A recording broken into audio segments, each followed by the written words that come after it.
Assalamualaikum warahmatullahi wabarakatuh. Selamat pagi mahasiswa. Bertemu lagi dengan saya Novia Jelina. Hari ini kita akan mengulas mengenai mata kuliah Hukum Tindak Pidana Korupsi dan di pertemuan pertama ini kita akan membahas mengenai bagaimana korupsi itu bisa ada begitu sejarahnya di dunia maupun di Indonesia secara eksplisit dan secara terklasifikasi begitu. Saya akan membagikan slide saya. Nah,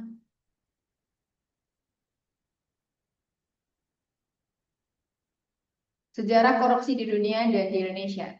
Saya membagi beberapa klasifikasi mulai dari zaman kuno, kemudian abad pertengahan, terus kemudian sejarah dan perkembangan korupsi di Indonesia.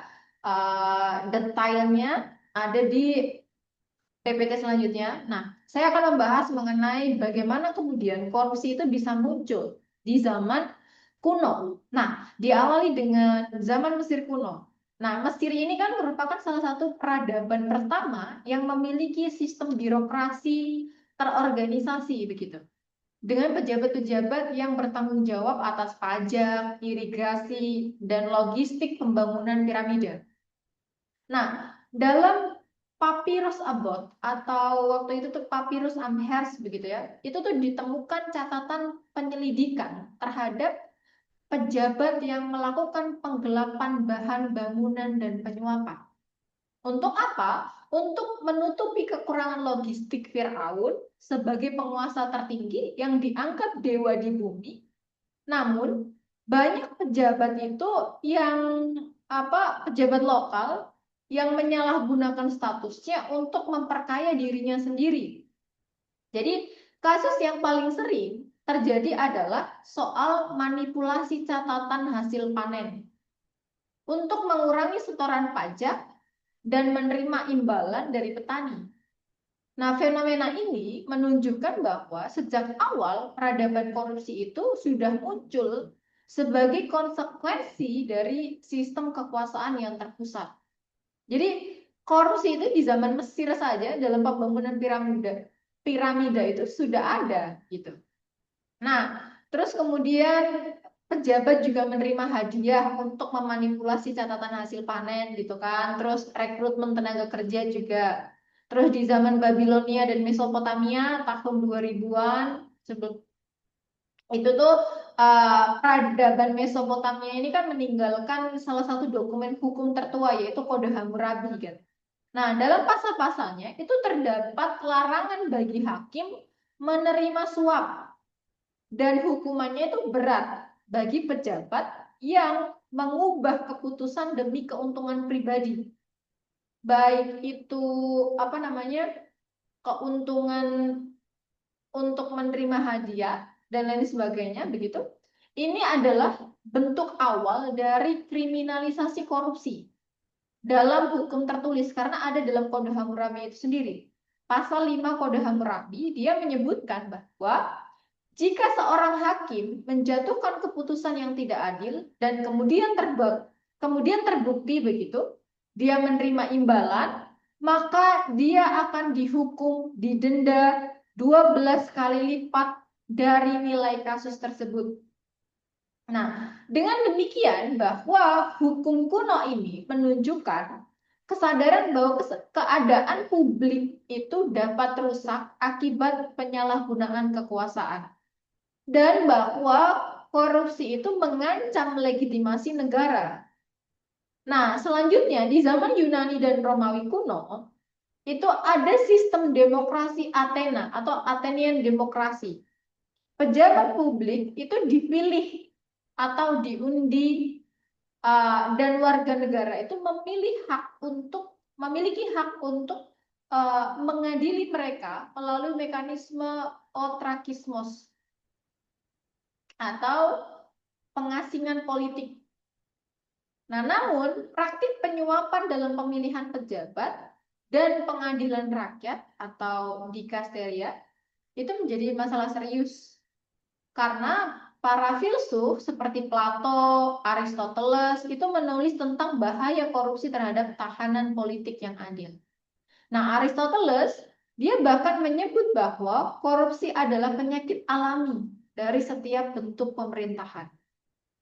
Nah, di Romawi kuno, istilah soal korupsio itu berasal dari bahasa Latin begitu ya, corrumpere atau merusak, baik secara moral maupun secara fisik.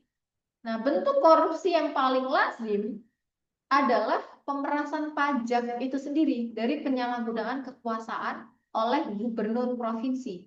Contohnya, Gaius Verres, Gaius Verres gitu ya, gubernur Sisilia tahun 73-70 sebelum Masehi. Dia itu terkenal karena menjarah kekayaan rakyat. Kasusnya dibongkar oleh Cicero dalam pidatonya Inferem yang menjadi contoh klasik tentang bagaimana korupsi itu merusak hukum dan kepercayaan rakyat terhadap negara. Nah, Kaisar Julius Caesar ini kemudian dia mengeluarkan sejumlah reformasi untuk mengatur jabatan publik dan menindak praktik jual beli posisi pemerintahan. Terus ada di Kekaisaran Tiongkok juga di dinasti Qin dan dinasti Qing gitu. Nah, Tiongkok ini kan dia punya sistem birokrasi yang sangat besar, kemudian hierarkinya itu kan dalam ajaran Konfusianisme. Nah, pejabat itu ideal disebut dengan junshi atau manusia berbudi luhur. Yang seharusnya junshi ini melayani rakyat dengan integritas. Namun realitasnya dia berbeda. Korupsi menjadi penyakit kronis birokrasi kekaisaran pada saat itu di Tiongkok. Nah, di masa dinasti Qin dan juga Han, dia sudah dikenal lembaga pengawasan moral bernama Kansorate yang bertugas memeriksa perilaku pejabat. Terus dalam catatan sejarah juga seperti Hansu, dia menyebut bahwa pejabat itu dihukum mati karena menerima suap atau memanipulasi laporan pajak. Pada dinasti Ming abad 14-17 begitu, ada hukum anti korupsi itu diperketat dan pejabat yang terbukti korup bisa dijatuhi hukuman berat seperti hukuman gantung, terus kemudian eksekusi dengan 1000 potongan begitu atau yang disebut sebagai lynching. Terus apa ya? Pokoknya hukumnya itu diperberat untuk penanganan korupsi. Tapi ironisnya adalah sistem gaji pejabat itu rendah sehingga mendorong banyak praktik dari pejabat itu untuk mencari penghasilan tambahan melalui suap dan lain sebagainya. Sehingga korupsi itu menjadi bagian dari sistem sosial yang memang diterima secara diam-diam gitu. Ini zaman kuno. Kemudian di abad pertengahan. Nah, di abad pertengahan ini sudah mulai ada pergeseran di masa feodalisme Eropa gitu, abad 9 sampai 15. Korupsi ini muncul dari bentuk jual beli jabatan gereja. Jadi ada penyelewengan dari pihak gereja begitu ya, bahwa jabatan itu bisa diperjualbelikan oleh gereja Katolik yang membentuk pengawasan lembaga moral yang menghukum pejabat korup dengan pencabutan jabatan dan ekskomunikasi. Jadi ada kisah begitu, dia membeli kekuatan spiritual dengan uang. Dia beli itu dari pihak gereja.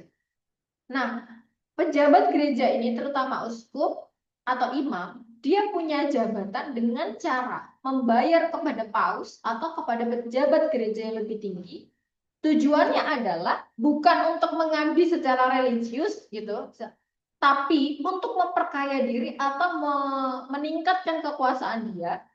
Karena ketika dia menjadi pejabat gereja, dia akan punya kekuasaan memiliki tanah yang luas, dia punya kewenangan memungut pajak, dia menerima derma dari umat begitu.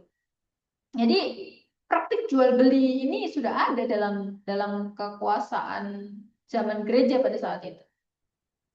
Tidak sampai di situ, ada juga praktik nepotisme dan patronase feodal. Nah, para bangsawan ini seringkali mereka itu mengangkat pejabat tidak dari kompetensi profesionalisme, tapi karena ada sistem kekerabatan. Kalau sekarang kita sebutnya sebagai sistem dinasti gitu ya.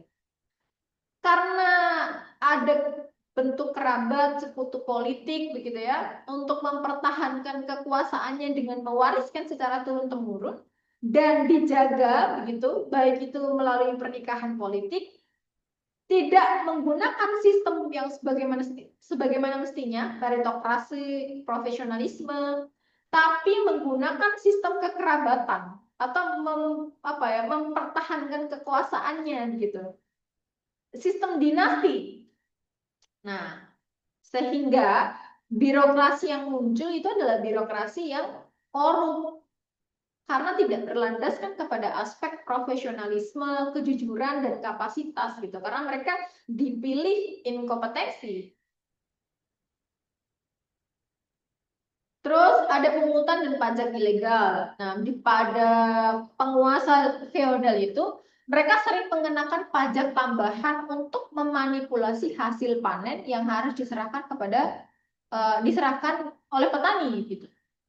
Nah, rakyat ini kan nggak punya kekuatan untuk menolak hukum untuk tidak membayar pajak kan, karena di zaman feodal tanah, rakyat dan lain sebagainya itu milik penguasa. Jadi mau nggak mau mereka harus memberikan pajak kepada penguasa. Nah, orang-orang yang melakukan pungutan ini selain dia melakukan pemungutan kepada penguasa, dia juga melakukan pungutannya untuk dirinya sendiri dan disimpan untuk kekayaan dirinya sendiri begitu. Terus ada penyalahgunaan kekuasaan gereja. Nah, gereja ini juga terlibat dalam praktik penjualan indulgensi gitu atau penjualan surat pengampunan dosa dengan imbalan uang. Jadi orang-orang yang berdosa di zaman itu bisa membeli surat pengampunan dosa karena diperjualbelikan surat pengampunan dosa ini. Jadi orang bisa serta-merta melakukan tindakan-tindakan yang berdosa begitu dengan menghapusnya membeli dengan surat pengampunan dosa gitu. Terus di era kolonial dan revolusi industri, nah ada pergeseran ya di Inggris, ada undang-undang reformasi atau Reform Act mulai mengatur mengenai tindakan pencegahan suap dalam pemilihan umum. Terus di Amerika ada kasus besar seperti Twittering, dia menjerat William M. Tweed, politisi yang memperkaya dirinya lewat proyek publik. Nah, ia kemudian dijatuhi hukuman penjara setelah penyelidikan oleh jurnalis dan reformis. Nah, sistem kolonial Belanda dan Inggris ini membuka peluang korupsi lewat sistem monopoli dan perizinan, terutama di bidang pajak dan perdagangan hasil bumi. Di kolonialisme Eropa, ada penyalahgunaan pajak dan upeti. Pejabat kolonial itu menaikkan pungutan kepada rakyat jajahan untuk keuntungan pribadi. Terus dia melakukan suap dan jual beli jabatan, misalnya posisi gubernur, presiden, kepala pos. Selain itu dia juga melakukan manipulasi hasil perdagangan dan pelaporan keuangan. Dia juga melakukan eksploitasi tenaga kerja, kerja paksa dan korupsi logistik begitu. Nah, di revolusi industri ada perubahan struktur ekonomi dan lahirnya korupsi birokrasi modern. Tentu saja di revolusi industri ini kan menciptakan kelas baru gitu kan, kelas borjuis dan kelas proletariat. Negara kan mulai mengambil alih sistem administrasi, peraturan untuk mengatur industri, perdagangan, transportasi dan lain sebagainya kan. Tapi negara juga memiliki kelemahan dalam sistem pengawasan, sehingga kelemahan itu memunculkan korupsi di birokrasi publik dan swasta. Misalnya penyuapan izin usaha, monopoli, manipulasi tender proyek infrastruktur, terus kolusi antara pejabat pemerintahan dan pemilik modal, ini mulai muncul nih. Terus ada pengaruh kapitalisme dan oligarki ekonomi. Nah, era industri ini, karena ada revolusi industri, dia memperkuat persekongkolan antara pengusaha besar dan pejabat pemerintah. Di mana kekuatan itu melahirkan fenomena yang disebut sebagai state capture corruption atau ketika kebijakan publik itu dikendalikan oleh kepentingan ekonomi swasta. Jadi negara itu bukan lagi hanya tempat suap administratif, tetapi juga arena di mana hukum dan regulasi itu bisa dibeli untuk melindungi kepentingan pemodal. Contohnya, di Inggris di abad 19 ada namanya old corruption. Ini menjadi istilah umum untuk menggambarkan praktik nepotisme, patronase gitu dalam pemilihan suara di parlemen. Nah, reformasi atau reform act ini dan the Manuscript Corporation ini berupaya menghapus tradisi ini dengan memperkenalkan sistem pemilihan umum yang lebih bersih dan profesional. Karena ada sistem jual beli suara ini. Nah, di era modern, setelah Perang Dunia I, Perang Dunia II, ada gelombang besar gitu ya, munculnya birokrasi besar, militerisasi ekonomi, terus kemudian perang dingin, pembangunan negara pasca kolonial, dan globalisasi atau neoliberalisme. Ini mempengaruhi corak korupsi. Di era modern, dari 1900-an sampai sekarang itu, korupsi itu berkembang menjadi kejahatan transnasional, di mana di berbagai negara ada komisi-komisi yang dibentuk untuk memberantas korupsi, disebut sebagai komisi anti korupsi. Misalnya di Hong Kong, ICAC gitu ya, Independent Commission Against Corruption.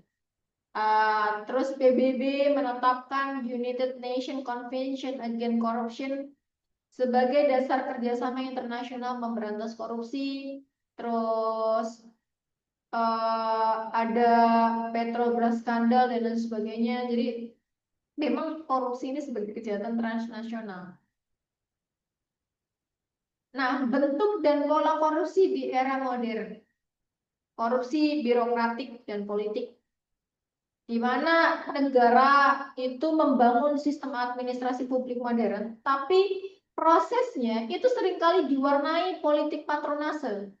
Nah, penguasa yang menggunakan jabatan publik sebagai imbalan itu sebagai imbalan dukungan politik.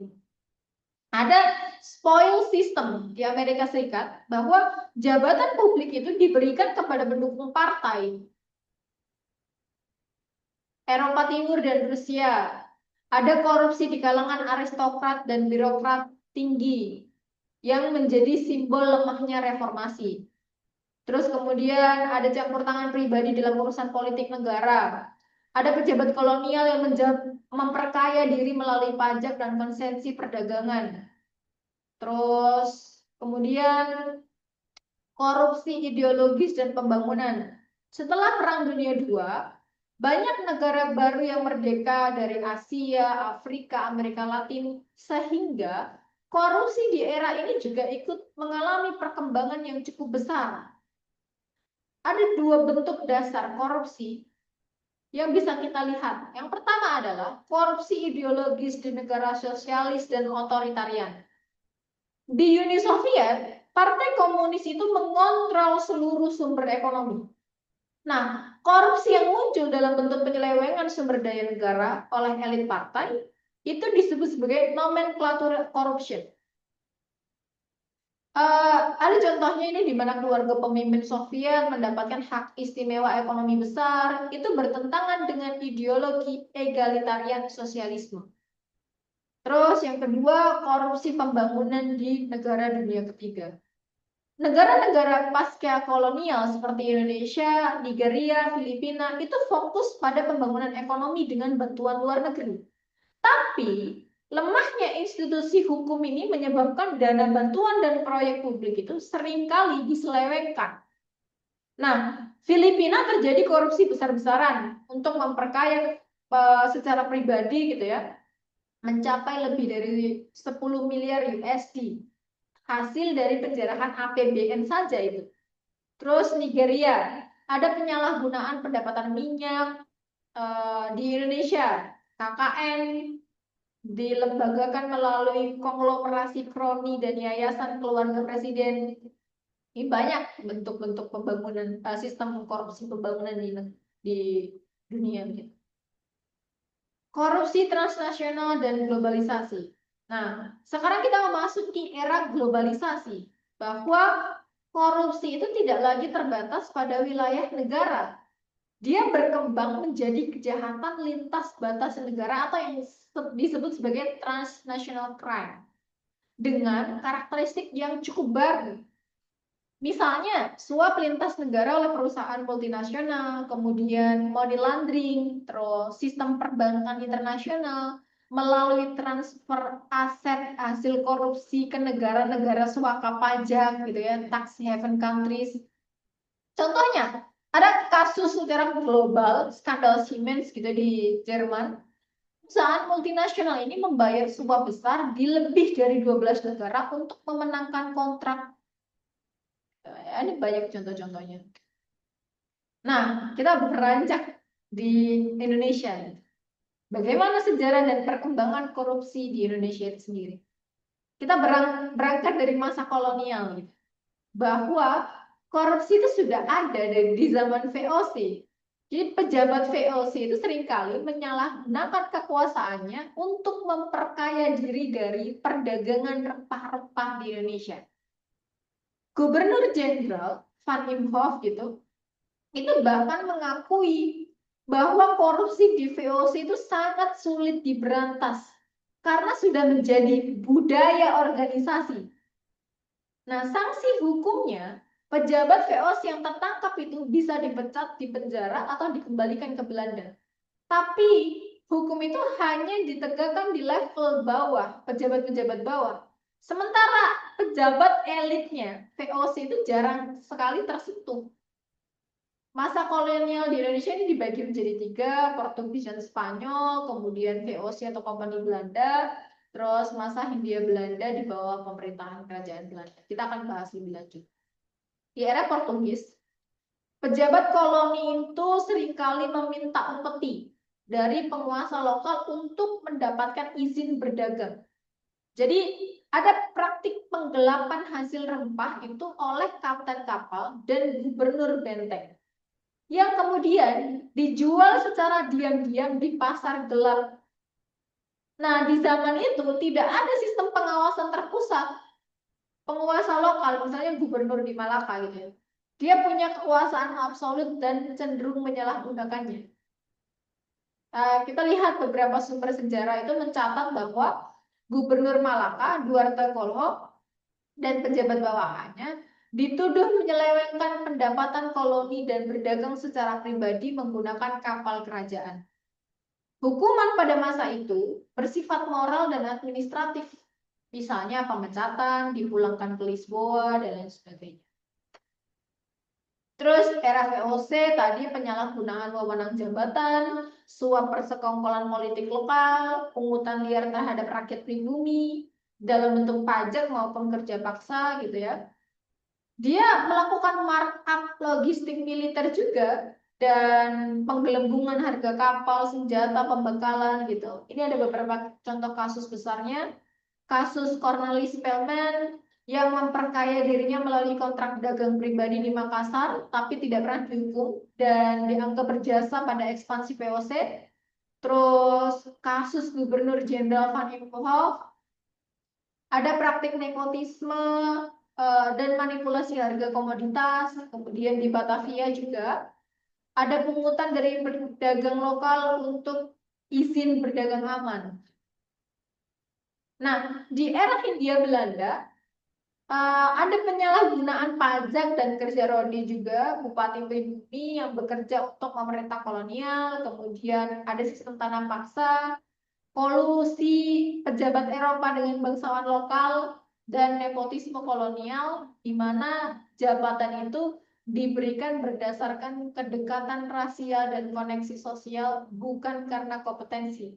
Jadi sama kayak tadi ya di Eropa tadi, ada sistem kekerabatan. Di Indonesia juga sejak Hindia Belanda ini sistem dinasti ini sudah ada berdasarkan kedekatan rasial dan koneksi sosial, bukan karena kompetensi maupun profesionalisme. Jadi kalau kita melihat nih sekarang yang terjadi sistem dinasti, ternyata di zaman era Hindia Belanda ini sudah praktik ini sudah berjalan lama.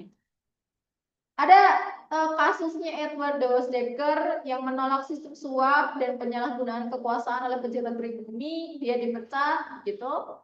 Ada kasus tanam paksa di Jawa Tengah, banyak sekali laporan korupsi pejabat Belanda dalam pengumpulan hasil bumi, termasuk juga manipulasi data panen dan pungutan liar dari petani. Ada penyelewengan hasil kopi rakyat, memperjualbelikan izin ekspor secara ilegal. Ini terjadi di masa Hindia Belanda. Nah, di masa awal kemerdekaan, setelah merdeka, sistem birokrasi tentu saja belum stabil kan. Nah, disitulah banyak pejabat negara itu memanfaatkan ketidakstabilan ini dengan kekacauan ekonomi pasca perang untuk memperkaya dirinya sendiri.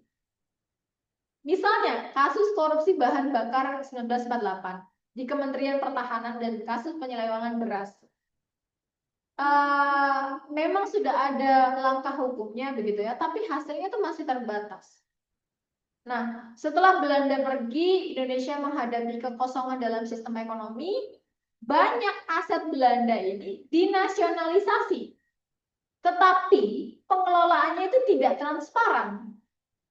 Ini yang akan menjadi problem nanti sampai sekarang.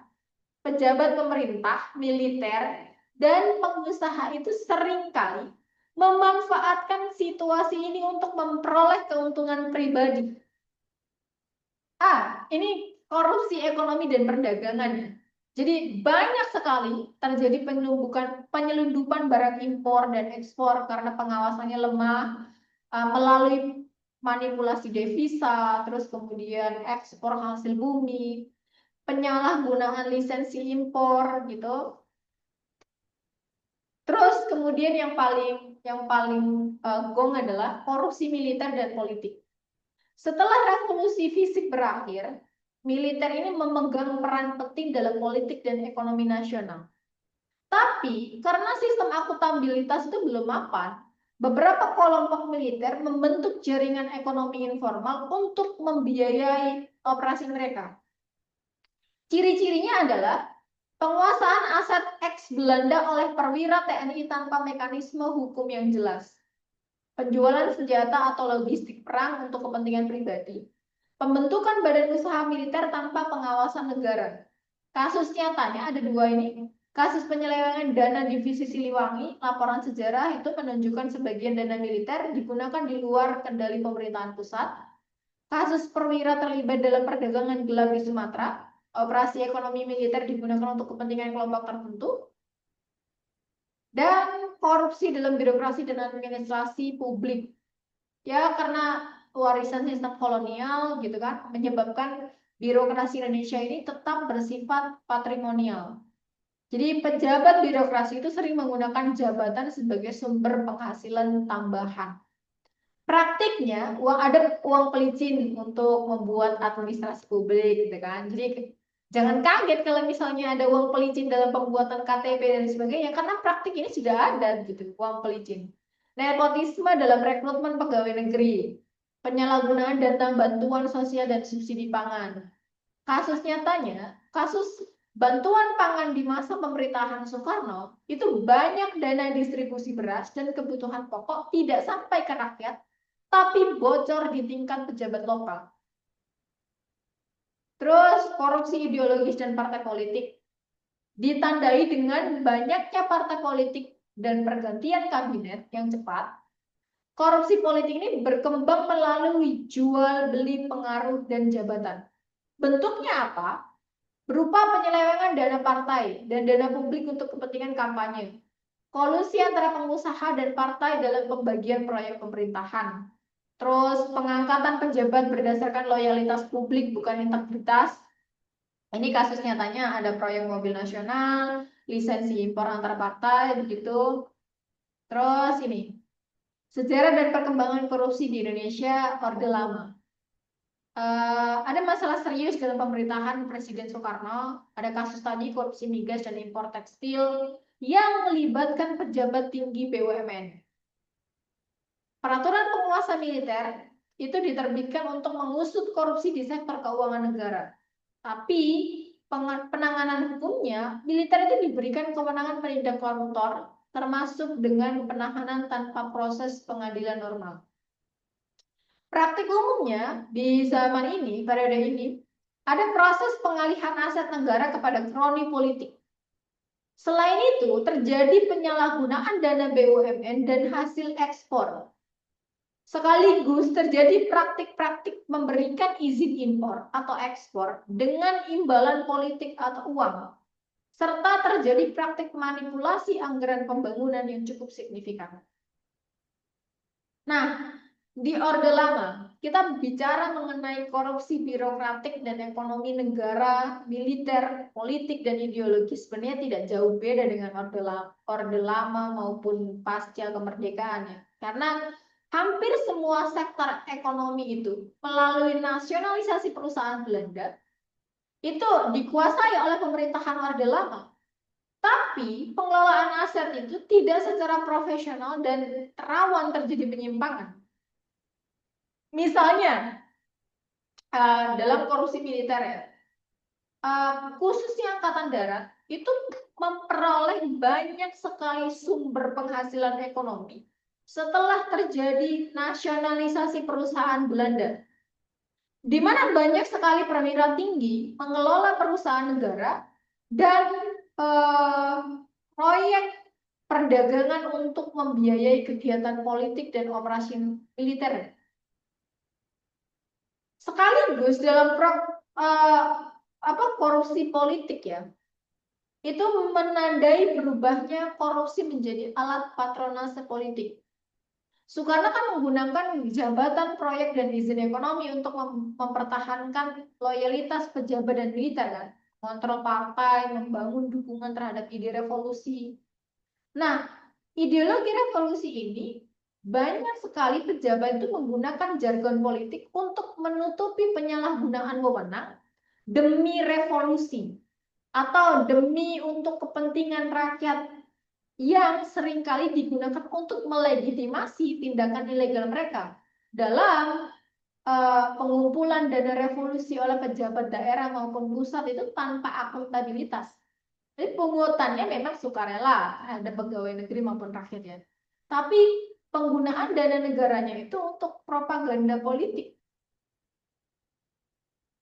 Sejarah dan perkembangan korupsi di Indonesia mulai dari Orde Baru. Nah, Orde Baru ini kan ditandai oleh korupsi sistemik dan terstruktur.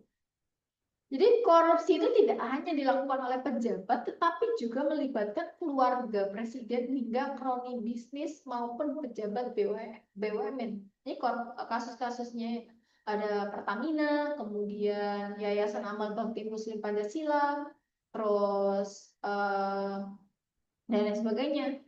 Praktik umumnya pejabat itu diwajibkan menyetor dana politik ke Golkar atau ABRI.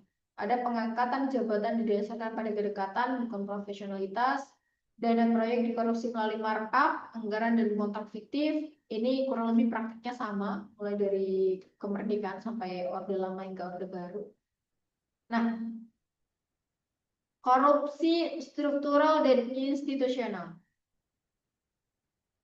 Korupsi sudah menjadi bagian dari sistem pemerintahan itu sendiri, mulai dari birokrasi pusat hingga daerah, gitu kan, dijadikan sebagai alat politik dan jabatan publik itu menjadi ladang ekonomi untuk loyalitas dan stabilitas politik.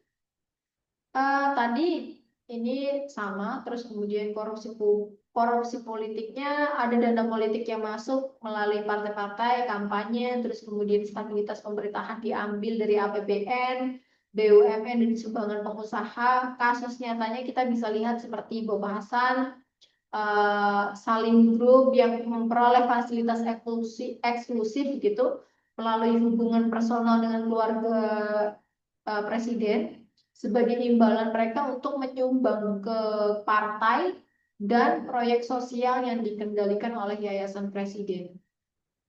Korupsi ekonomi dan monopoli ada impor pangan bulog, telekomunikasi, migas, Pertamina tentu saja. hutan Kaltim, Hutani gitu ya, proyek jalan tol, listrik dan sebagainya. Ya, banyak sekali ini korupsi di dalam Orde Baru. Yang paling penting korupsi dalam militer ABRI ini juga eh, polanya sama seperti korupsi sejak awal kemerdekaan Orde Baru, Orde Lama dengan Orde Baru, bahwa mereka mengelola banyak sekali perusahaan non anggaran untuk eh, membiayai internal begitu. Ada bisnis logistik dan koperasi militer, terus kemudian penguasaan proyek-proyek daerah, terus perlindungan terhadap pengusaha dalam bentuk backing keamanan ini juga dibuat sebagai bentuk apa ya, pemberdayaan ekonomi begitu ya. Terus ada juga korupsi yayasannya presiden yang diklaim untuk kesejahteraan rakyat, tapi yayasan tersebut menjadi wadah penghimpunan dana wajib dari BUMN dan perusahaan besar tanpa laporan publik. Ini kasus nyatanya terjadi penyelewengan triliunan rupiah bantuan pendidikan untuk kepentingan bisnis keluarga.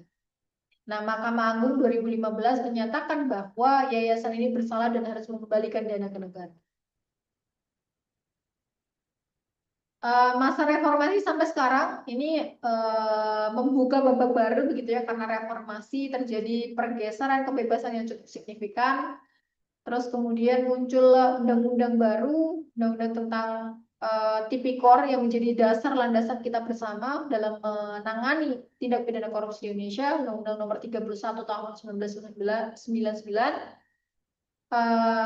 Terus kemudian pembentukan Komisi Pemberantasan Korupsi atau KPK, terus pengadilan tipikor juga melalui Undang-Undang Pengadilan Tipikor. Kasus-kasus besar yang bisa kita lihat adalah kasus PLBI, penyelewengan dana bantuan likuiditas bank, EKTP, bansos, begitu. Nah, reformasi memang menjadi tonggak penting dalam sejarah pemberantasan korupsi di Indonesia setelah kejatuhan Presiden Soeharto pada tahun 1998. Nah, tekanan publik terhadap reformasi politik ekonomi ini dan hukum memang meningkat secara drastis gitu ya. Salah satu tuntutan utamanya adalah melakukan pemberantasan korupsi yang telah mengakar secara sistemik selama Orde Baru. Tapi yang terjadi memang korupsi pada saat itu tidak hanya dilakukan secara individu, tetapi secara struktur kekuasaan dan birokrasi negara.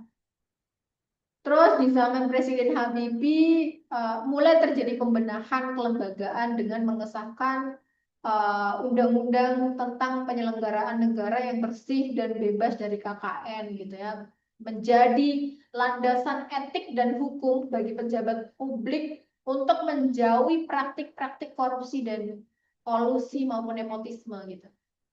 Terus di zaman Gus Dur juga dan Megawati memperkuat kembali kerangka hukum dengan disahkannya Undang-Undang 31 tahun 1999 dan Contoh Undang-Undang 20 tahun 2001 tentang pemberantasan tindak pidana korupsi. Nah, regulasi ini kemudian memperluas definisi korupsi itu tidak hanya penyalahgunaan kekuasaan, wewenang dan sebagainya, tapi mengenalkan juga konsep gratifikasi. Walaupun dalam proses penegakannya seringkali menghadapi kendala karena ada institusi penegak hukum gitu. Puncak perubahan besar itu ada ketika pembentukan Komisi Pemberantasan Korupsi untuk menangani kasus yang melibatkan pejabat tinggi dan memiliki kekuasaan luas gitu ya. Bahwa ini merupakan era baru dalam upaya pemberantasan korupsi di Indonesia. Terus di masa SBY, KPK juga cukup menunjukkan kinerja yang sangat progresif dan signifikan. Banyak sekali kasus-kasus yang terungkap, begitu kasus-kasus besar seperti Hambalang, impor daging sapi, Bank Senturi, sampai dengan uh, apa kasus-kasus lainnya begitu. SBY juga mengeluarkan kebijakan strategis nasional pencegahan dan pemberantasan korupsi untuk memperkuat sinergi antar instansi. Tapi di sisi lain, muncul juga banyak gesekan antara KPK dengan lembaga penegak hukum lain seperti Polri dan Kejaksaan. Sehingga dikenal dengan kasus atau istilah cicak versus buaya gitu. Nah, terus di era Presiden Joko Widodo, ini mengalami dinamika yang cukup kompleks karena di satu sisi KPK aktif menangani kasus besar seperti EKTP, proyek suap infrastruktur, BTS Kominfo dan sebagainya. Tapi di sisi lain ada pergeseran nafas KPK yang berusaha diredupkan begitu melalui revisi Undang-Undang KPK tahun 2019. Nah, revisi ini tentu saja banyak melalui melalui penolakan dari berbagai dari berbagai kalangan begitu, dari sipil, akademisi dan lain sebagainya. Karena revisi Undang-Undang KPK ini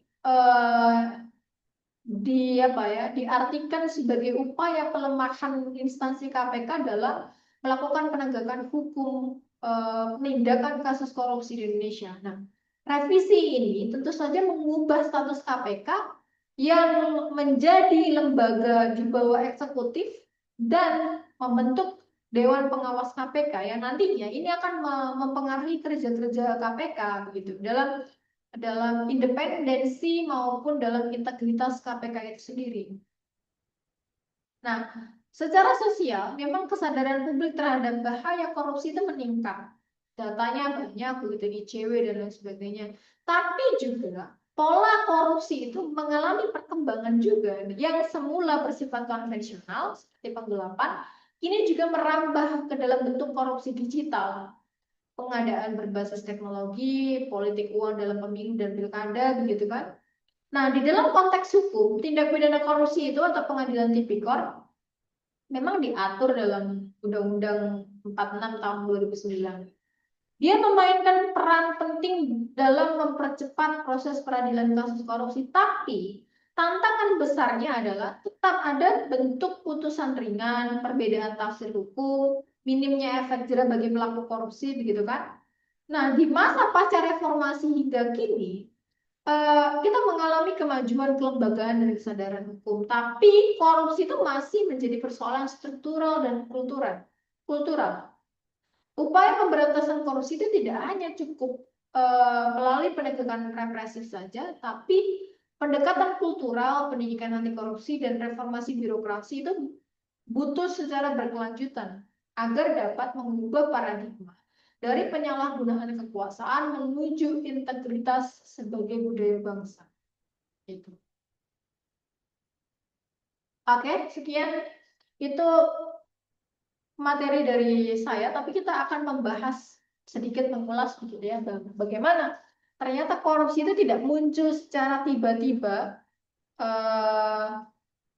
di zaman sekarang gitu ya, atau di era modern ini, tapi korupsi juga muncul di zaman-zaman kuno gitu. Di Romawi kuno ternyata pungutan-pungutan pajak maupun jual beli jabatan itu sudah ada dalam praktik-praktik di zaman kuno. Jadi kalau kita melihat praktik-praktik korupsi, penyalahgunaan kekuasaan itu sudah melekat kuat dalam budaya budaya birokrasi yang ada di seluruh dunia gitu. Di mana ada kekuasaan, di situ juga tentu saja akan ada penyelewengan atau penyalahgunaan kekuasaan gitu. Oke, untuk materi hari ini untuk sejarah korupsi kita cukupkan sekian. Kita lanjut di pertemuan-pertemuan selanjutnya membahas mengenai secara spesifik begitu ya tindak pidana korupsi. Terima kasih sudah mendengarkan. Selamat belajar dan wassalamualaikum warahmatullahi wabarakatuh.